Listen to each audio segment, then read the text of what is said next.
This mutation is called Attack Stay, and it is being played on Void Launch. We have two mutators active. We have microtransactions, and we have fear.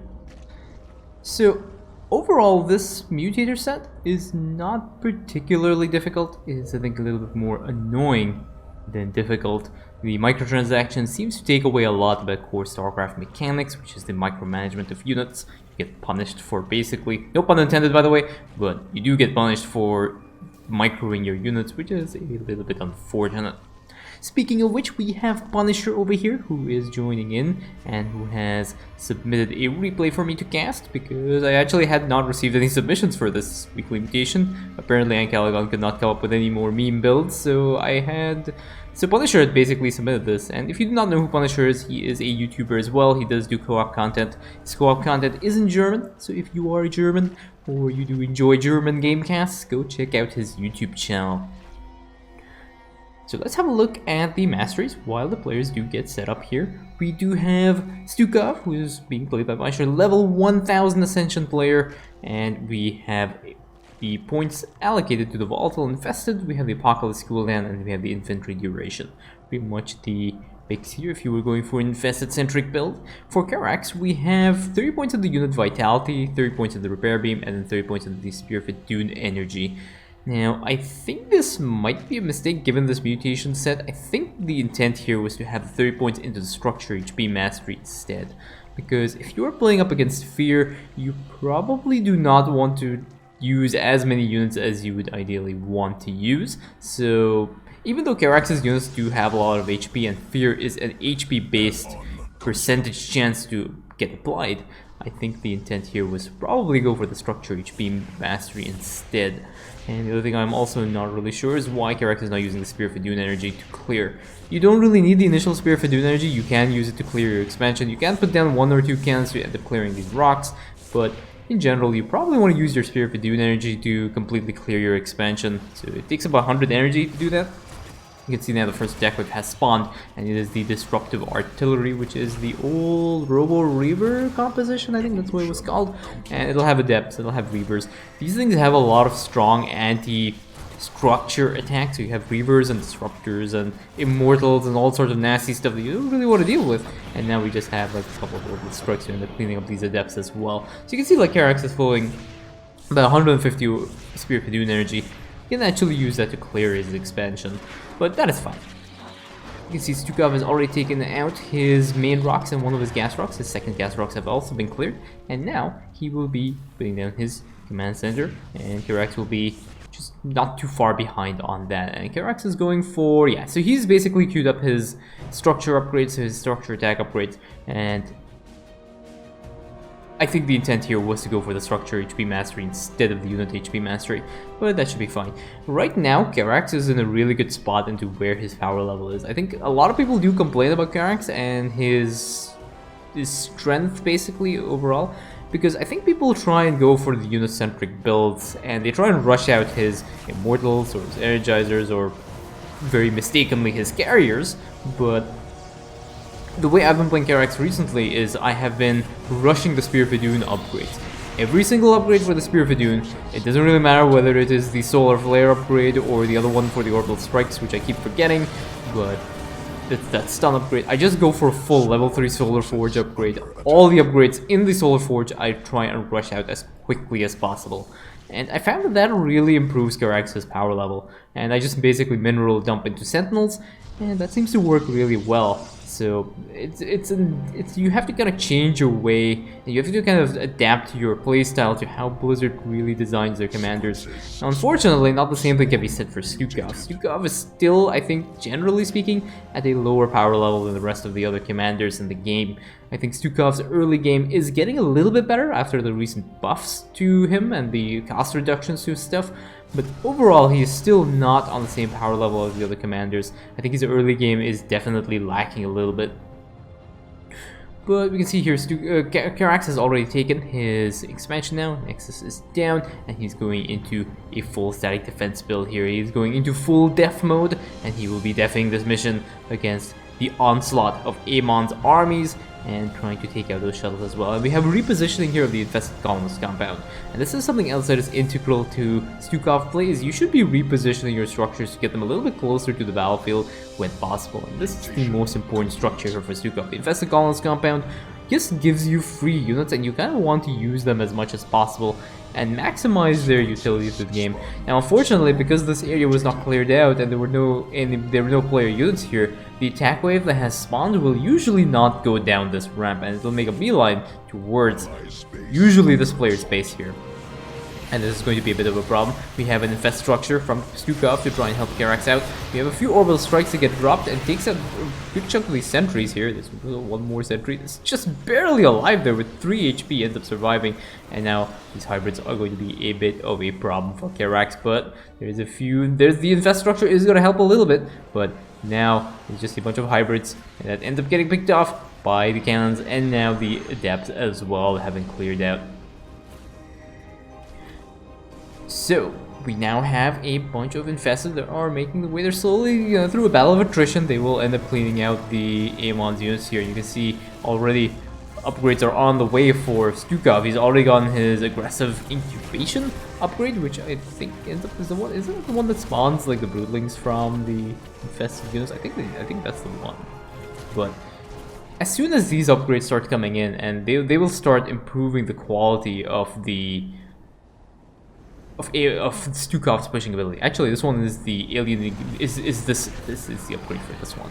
If I remembered it. Can't remember the name of the guy. The one thing I was thinking of was Broodling Gestation, I think. That's the one that spawns broodlings out of the infested units that do end up dying for Stukov. But that is very important. Just getting these upgrades just improves Stukov's pushing power. We have the Alexander now also here. It's getting ready to start dealing with the harass wave and the attack wave that will be spawning. So there are two here. You see the Alexander is starting to move in now, and it will start to slow down this attack wave a little bit. Now, the one thing to note is that when the Alexander falls from the sky, it also deals damage on impact. So you should try and position it a little bit above an attack wave if you are trying to do that. It's here how the hybrid just instantly dropped like 500 HP. It does make it a little bit easier to clear out attack waves when this thing just falls right on top of the attack wave. So something else to consider as well when we were playing Stukov. Karax is already in position now, and I think he'll be putting down some static defense to deal with the next set of shuttles that have spawned. And he's luckily able to spawn these photon cannons pretty much almost instantly. Phoenixes unfortunately see that poor probe lifted up, and is going to end up killing off that one innocent probe. He was only doing his job. He did nothing wrong. We have some orbital strikes here, and now the orbital strikes will just end up striking out these shuttles. I think the Apocalypse may have been a little bit premature. I don't think that was needed because I think Karax had that. He had that under control. But now there's an attack wave over here, and you can see now these Immortals, and this is the scary part of the attack waves because these Immortals deal so much damage to structures. We have a double infest structure onto Karax's cannons, and this will provide the attack wave something to attack that is not the structures here. It's good to keep these cannons alive. The Apocalypse as well in position ends up killing off this attack wave as well with the help of the infest structure and Karax's cannons. So far so good. All seems quiet on the western front. Now, the only other thing to note as well is the positioning of the static defense here for Karax. I'm noticing that he's putting down his cannons on the front line, and there does not appear to be any shield batteries just yet. I'm assuming the shield batteries will, so the shield batteries will go up on the back.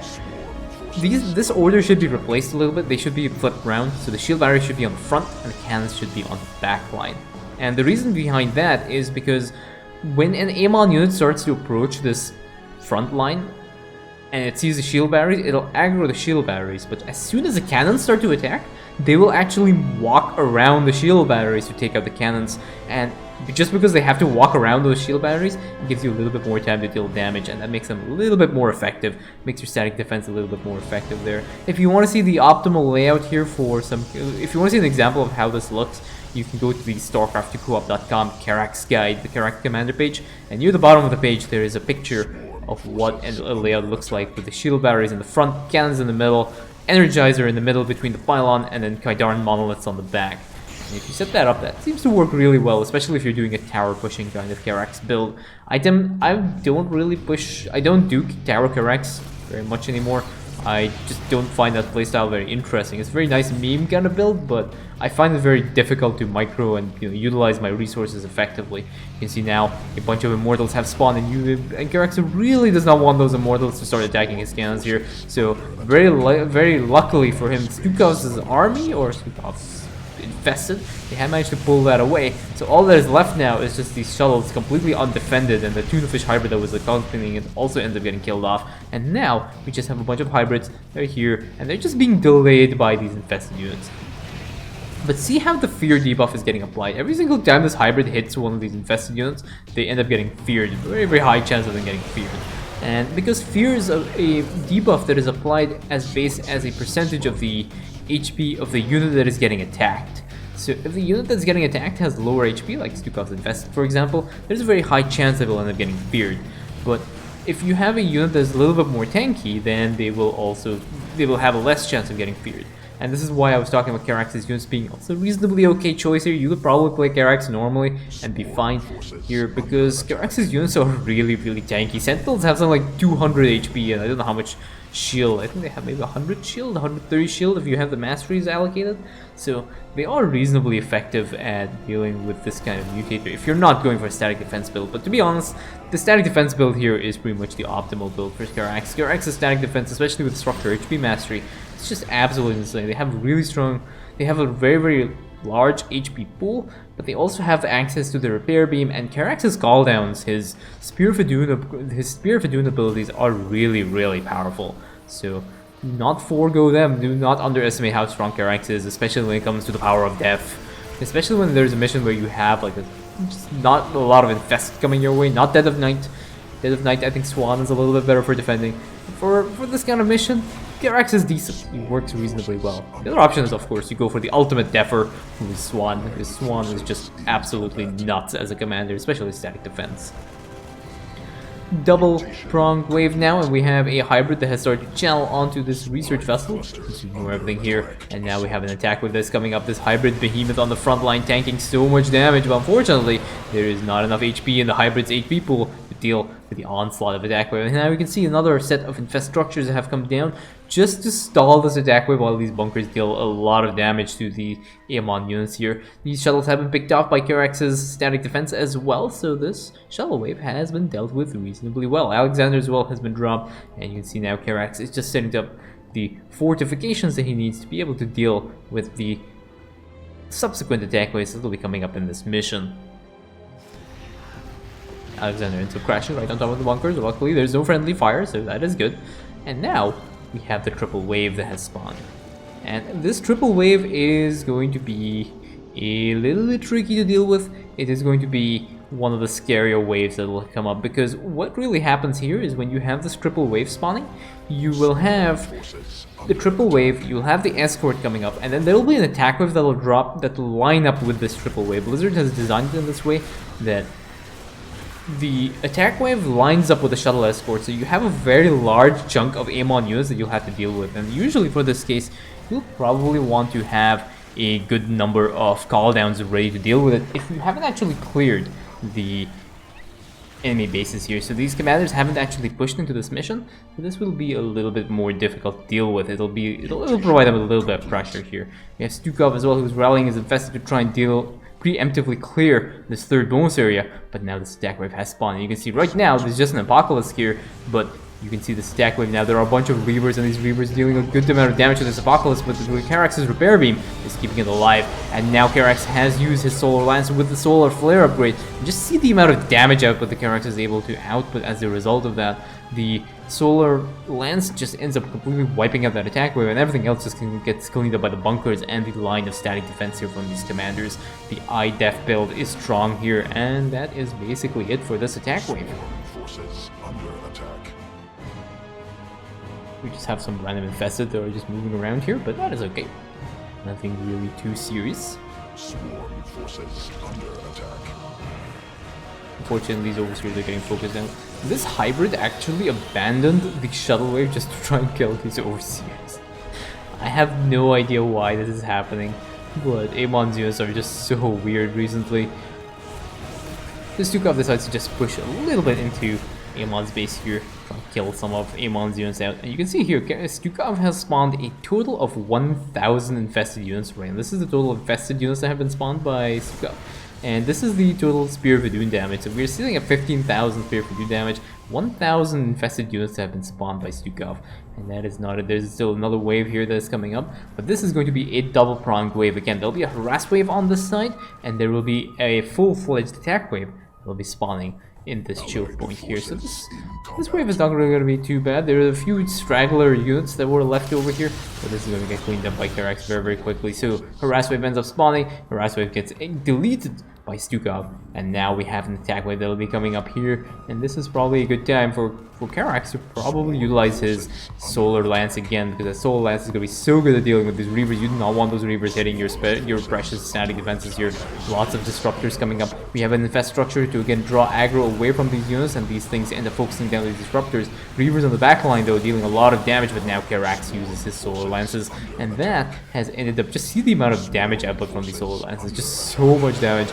He's ended up wiping out the whole attack wave with the Spear of Adun, which is very, very good now, and all we have left is a bunch of shuttle escorts that have randomly aggroed this 1-4 Overseer, who is making a beeline out of there. He's just, he doesn't want to deal with that. And now you can see Karax is completely set up with static defenses here. Nothing is going to get through, combined with an Energizer on the back line as well. That Energizer is going to do absolutely nuts when it comes to buffing up the damage output of these structures here.